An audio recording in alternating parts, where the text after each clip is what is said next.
Welcome to the Macmillan Report. I'm Marilyn Wilkes, your host, and our guest is Jenifer Van Vleck, an assistant professor of history and American studies at Yale. She is an historian of 20th century U.S. and international history.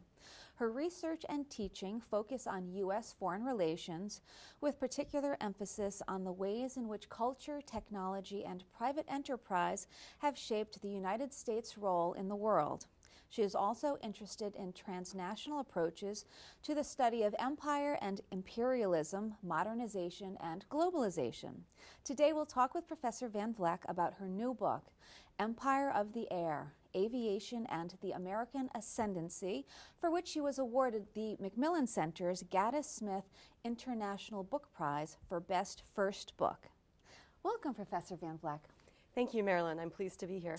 So let's start with an overview of your book. Tell us about it. So my book uses aviation as a lens onto the United States' rise as a global power in the 20th century, from the Wright brothers' first flights in 1903 through the jet age. And the book focuses primarily on commercial aviation, but military air power is also a significant part of the story, as I can explain a little bit more later. And so the book is really kind of has two kind of parallel stories, or interconnected stories, I should say. One is the diplomatic history of aviation and the role of the airplane in U.S. foreign relations, particularly in terms of the expansion of American commercial power. And then the other story is about the cultural history of aviation and the ways in which ideas about aviation inspired Americans to imagine the world and the United States' place within it in new ways. And today, when flying is basically like riding an airborne Greyhound bus, it's kind of hard to imagine a time in which aviation captivated the public imagination in the way that it did in the mid-20th century.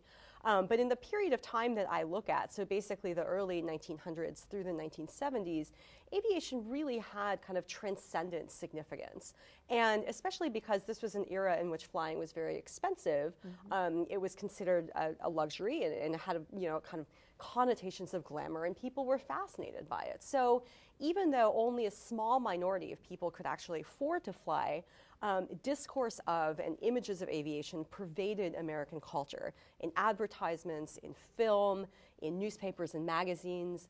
And so my book really examines kind of the cultural history of aviation as a way of understanding how Americans came to terms with and kind of legitimized the United States' expanding global power. So beyond the story about aviation, it's really a story about the United States' rise as a global power, and a particular kind of global power at that. Right. Okay. And what led you to write the book? So I should say it was not a direct flight. It was a rather circuitous route. So as you said in your introduction, my primary research interests concern culture, business, and technology in the history of U.S. foreign relations. And so when I was in graduate school, I had to write a seminar paper for this course called The American Century, which was taught by my advisor, John Christophe Agnew. And right before, in the process of choosing my seminar paper topic, I happened to see the movie Catch Me If You Can. And as a cultural historian, I was really fascinated by the kind of the iconography of air travel as depicted in that movie, and that has been depicted in subsequent TV shows such as Mad Men, for example, and ABC's now canceled series Pan Am. So I started to become very interested in the history of Pan Am. First of all, why did this one airline have such an incredible cultural allure during this period of time? But then I was also curious about why Pan Am was called Pan Am, because that name implies some kind of connection to Pan-Americanism, which in turn implies a connection to the history of U.S.-Latin American relations, which was also a topic that I was interested in exploring. So I wrote this paper, and I found out that indeed Pan Am first expanded its routes throughout Latin America in the 1920s and 1930s, and had a very complex and interesting relationship to U.S. foreign policy in that region. So from there, I started to think about the relationship between aviation and U.S. foreign policy more broadly. And I realized that even though there's a massive popular literature on aviation history, at that point in time at least, aviation was really kind of marginalized in historical scholarship. It was considered a subject that was of interest to buffs, not serious academic historians. So I really wrote this book with the intention of changing that, with the intention of emphasizing that looking at aviation really can help us develop new perspectives on big questions in international history and American history. Right. So that leads me to the research itself. How did you do the research? What was your methodology? So there are, I used three main bodies of sources. The first was government documents, primarily State Department documents, but I also did a lot of research in presidential libraries to basically understand the kind of the foreign policy side of the story. The second group of sources were cultural sources, so advertisements, films, novels, newspapers, and magazines from the United States and other countries. And again, this was a way of understanding how people were talking about aviation. That seems like the fun part of the project. It was definitely the fun part, especially working with the advertisements, because the imagery is just so rich. And I was lucky to have access to, at Duke University, they have a very large collection of advertisements and records from the J. Walter Thompson advertising agency, which was one of the most influential agencies in the U.S., and they did advertising and publicity for a lot of major airlines. So that was a really wonderful archive to use. And then finally, my third body of sources were the records of Pan American World Airways, or Pan Am, which is really kind of the main protagonist of my book. And it's usually very difficult to get access to corporate records, but fortunately, after Pan Am went out of business in the late 90s, or the early 1990s, they donated their records to the University of Miami. So I was able to go and look at those. And of course, Miami was a very nice place to do research, especially in the winter. Okay. So let's talk about some examples of how the commercial aviation during this time period helped the United States rise in terms of globalization. So in two main ways. One, aviation literally expanded and strengthened the kind of the material backbone of American power in the world, both militarily and economically. The United States' worldwide infrastructure of air routes and air bases facilitated global commerce. Obviously, it enabled new and more powerful methods of warfare.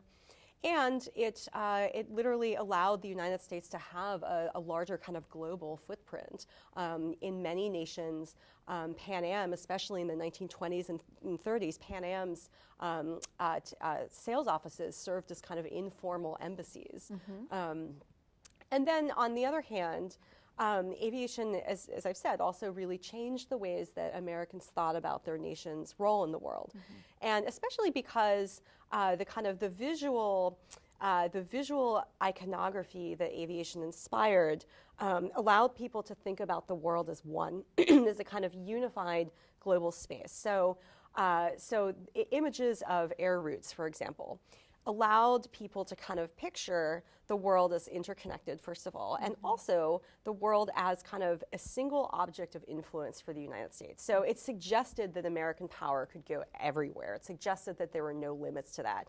But, and this is one of the crucial arguments of the book, is that even in kind of expressing this kind of new expansionist imaginary, the discourse surrounding aviation basically denied that American expansion had anything to do with traditional forms of empire. So the idea was that whereas European empires were territorial and involved conquering land and ruling over populations, the United States would have an empire of the air, which would be based on markets and access to commerce.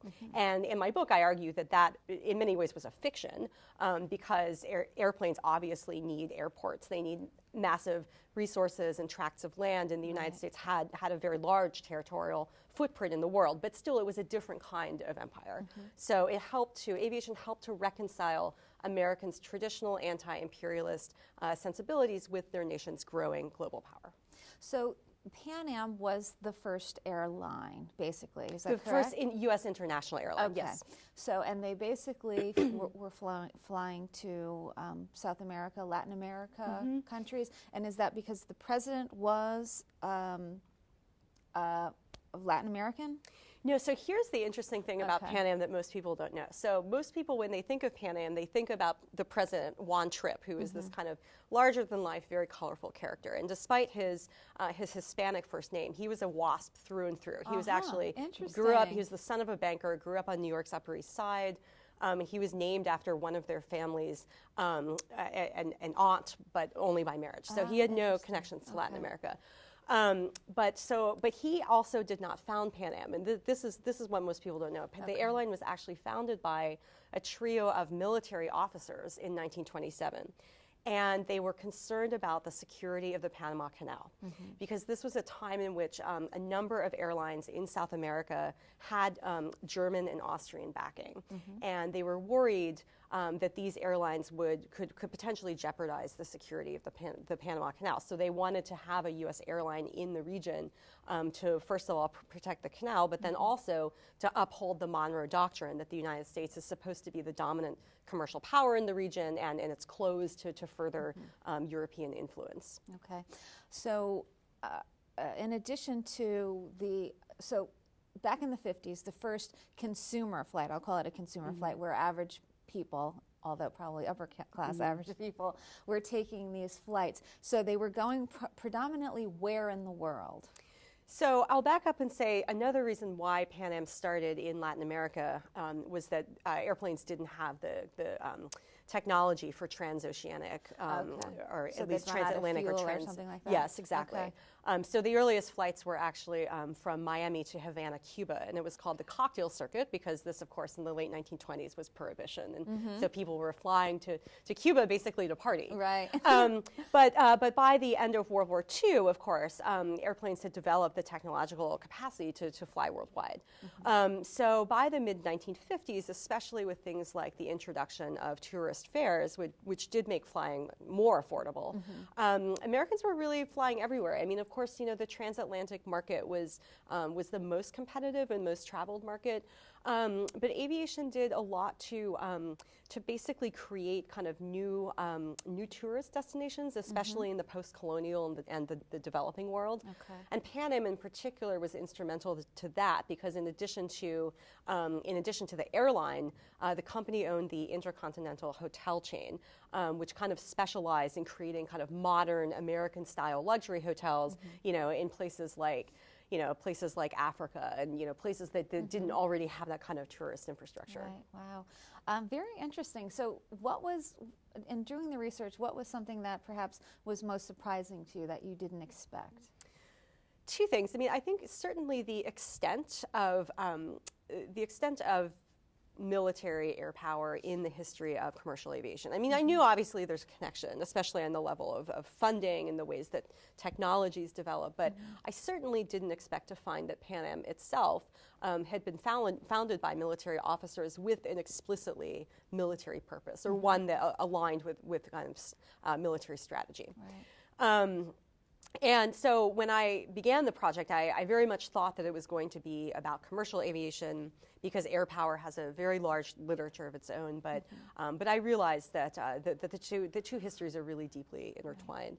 And then the other thing, which is kind of funny, I didn't expect that airline passengers in the 1940s and 50s complained about air travel just as much as we do today, for somewhat different reasons, but especially in the immediate post-war period, the nation's kind of airport infrastructure just could not handle the volume of passengers at the time. So, you know, so things were happening like, you know, planes were having to circle airports, you know, for up to an hour before they could land. And, you know, and there are all kinds of articles in magazines like Harper's and Time and Life, you know, like, why is flying so miserable? And it's just, it's funny. Wow, I mean, that's because great.